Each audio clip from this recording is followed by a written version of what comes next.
selamat siang. Perkenalkan, nama saya Milda Patabo, NPM 1940101011, Prodi Aquakultura 1, Fakultas Perikanan dan Ilmu Kelautan, Universitas Borneo Tarakan. Dalam video kali ini saya akan menjelaskan tentang hewan krustasea yaitu kelomang, hermit crab. Terima kasih. Sering juga disebut dengan kepiting pertapa karena gaya hidupnya yang lebih suka berlindung di balik cangkang atau rumahnya. Rata-rata, kelomang memiliki abdomen atau perut yang panjang, berbentuk seperti spiral dan lunak lembut, tidak keras seperti abdomen krustasea lainnya. Ujung abdomen kelomang dapat mencengkram dengan kuat kolumella atau tiang poros cangkang siput. Ketika kelomang tumbuh, hewan-hewan ini membutuhkan cangkang yang lebih besar karena cangkang siput utuh yang cocok ukurannya tidak begitu mudah ditemukan. Persaingan kuat sering terjadi di antara kelomang untuk memperebutkan cangkang. Ketersediaan cangkang kosong di setiap tempat tertentu tergantung pada kelimpahan relatif gastropoda dan umang-umang yang cocok ukurannya. Hal lain yang juga menentukan adalah populasi organisme yang memangsa gastropoda dan meninggalkan cangkang yang utuh.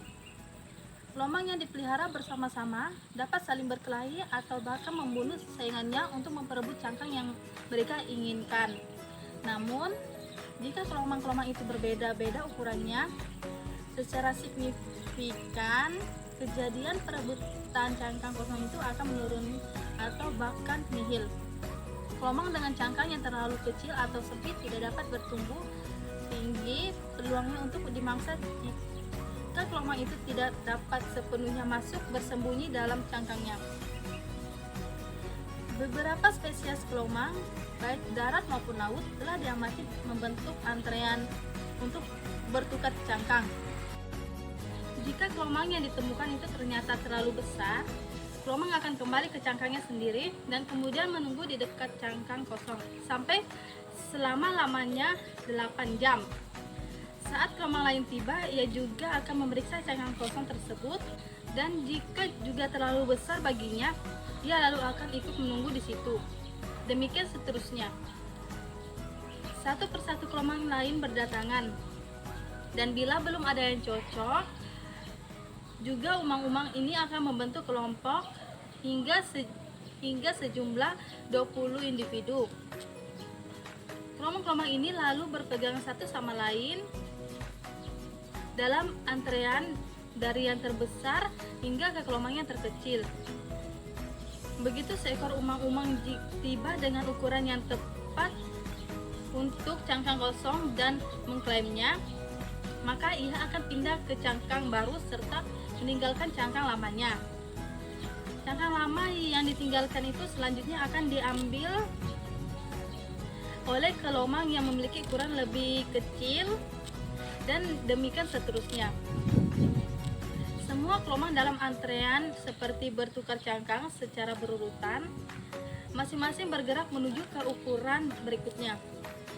Akan tetapi di samping itu, kelomang sering pula terlihat mengeroyok individu lain sejenisnya, lalu dianggap memiliki rumah yang lebih bagus dan memaksa individu itu untuk melepaskan cangkangnya, sebelum kemudian saling bersaing untuk memperebutkan sampai salah satu individu yang lebih kuat dapat menguasai cangkang rampasan itu.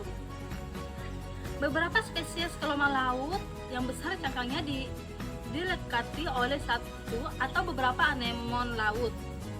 Keberadaan anemon ini dapat menakut-nakuti predator, sementara anemon laut mendapatkan kemudahan mengkonsumsi sisa-sisa makanan kelomang. Hubungan simbiotik yang erat lainnya diketahui terdapat pada sejumlah jenis bryozoa dan kelomang yang membentuk bryoliths. Kelomang memiliki kaki berjumlah 10, sepasang kaki ke depannya berbentuk capit, berfungsi untuk memegang atau menyerang mangsanya. Kaki kedua dan ketiga berfungsi untuk melakukan pergerakan. Kaki keempat atau hanya kaki kelima posturnya mengecil dengan ujungnya yang berbentuk capit kecil. Memiliki bulu yang lebat yang berfungsi untuk membersihkan tubuh, terutama insang dan telur pada betina. Kelomang memiliki kebiasaan suka berganti-ganti rumah. Dikarenakan tubuhnya yang selalu bertumbuh seperti besarnya tubuhnya, maka kelomang akan mencari rumah cangkang yang lebih besar. Selain kerang, kelomang juga biasa menggunakan potongan kayu, tutup botol tertentu, bulu babi, dan karang sebagai rumah barunya. Seringkali spesies kelomang berbaris ketika mereka menemukan rumah yang baru. Kemudian kelomang yang paling besar akan meninggalkan rumah lama untuk menghuni rumah yang baru.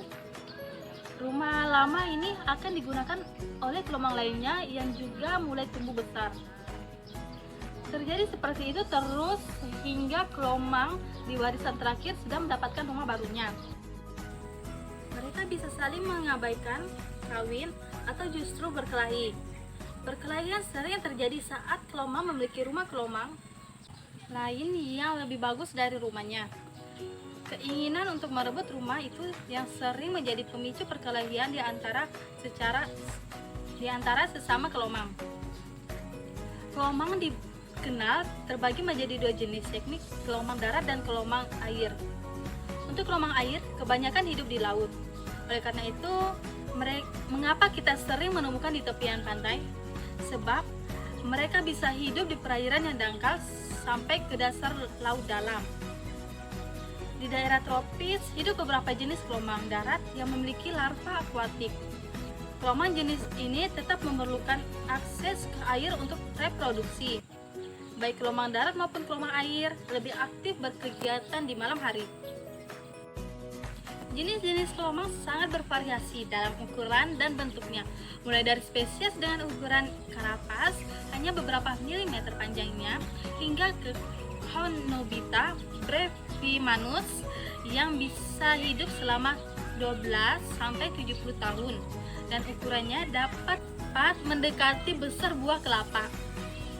Ketam kenari, Birgus latro yang tanpa cangkang masih tergolong kerabat kelomang. Dikenal sebagai invertebrata daratan yang terbesar di dunia. Kelomang mengalami proses berganti kerangka atau molting. Molting adalah melepaskan kerangka luar dan menumbuhkan kerangka baru. Proses ini membuat kelomang stres dan membuat mereka lebih rentan. Rata-rata kelomang molting setiap 18 bulan sekali, namun ada juga yang lebih sering. Dalam sekali proses molting, kelomang membutuhkan waktu 4-8 minggu. Proses ini merupakan proses yang alami. Memang ketika molting, kelomang akan melepaskan beberapa bagian tubuhnya dan membuatnya tak bisa bergerak untuk sementara, membuat mereka terlihat seperti telah mati. Kelomang tidak terlalu rakus dalam hal makan atau minum. Mereka sungguh menggemari pakan yang cantik, diantaranya seperti buah-buahan, yaitu kelapa, labu siam, tebu, rambutan, apel, dan stroberi. Kelomang juga suka sayur-sayuran seperti selada, bayam, wortel, dan mentimun.